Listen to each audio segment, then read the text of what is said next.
স্যারজি আমি স্কুলে এসে গেছি। বলদ 12টা বাজে এখন তুই স্কুলে আসছিস? এরকম করে তুই পড়াশোনা শিখবি? দাঁড়া আজকে তোকে আমি একটা শিক্ষা দিচ্ছি। স্যারজি প্রতিদিনই তো আপনি একটা করে পানিশমেন্ট দেন আমাকে। একদিন লাড্ডু পেয়ারা গাজর কিশমিশ দেন আমাকে, এগুলো দেওয়া বাদ দিয়ে শুধু আমাকে পানিশমেন্ট দে। আর ভালো লাগে না। ঠিক আছে তোর পানিশমেন্ট আমি মাফ করে দিলাম, এটার অ্যানসার দে। আপনার কাছে একটি প্রশ্ন, আপনি কি টাকা চান নাকি মাকে চান? যদি মাকে চান তাহলে ভিডিওটিতে একটি লাইক করে চ্যানেলটি সাবস্ক্রাইব করে কমেন্টে মা লিখে যাবেন। ধরে নে এটার ক্ষেত্রফল 160 ডিগ্রি।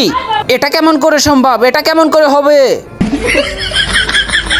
আরে বলদ আমি তো তোর টিচার, যেটা বলছি এটাই ধরে নিবি। ওইখানে গিয়ে কান ধরে উঠবস কর। 5 বছর পরে। হ্যাঁ স্যার বলেন, এখানে আপনার কি অর্ডার আছে? আসলে এখানে অর্ডার আছে। আরে অমিত তুই এখানে? যা আমার জন্য 2টা রুটি আর ভাজি নিয়ে আয়। তাড়াতাড়ি আসিস, আমার অনেক খিদে পেয়েছে। ঠিক আছে স্যার এখনই আসছি। এই নেন স্যার আপনার রুটি আর সবজি। রে সবজি কোথায়? স্যার আপনি অঙ্কের টিচার না? ধরে নেন এটাই সবজি।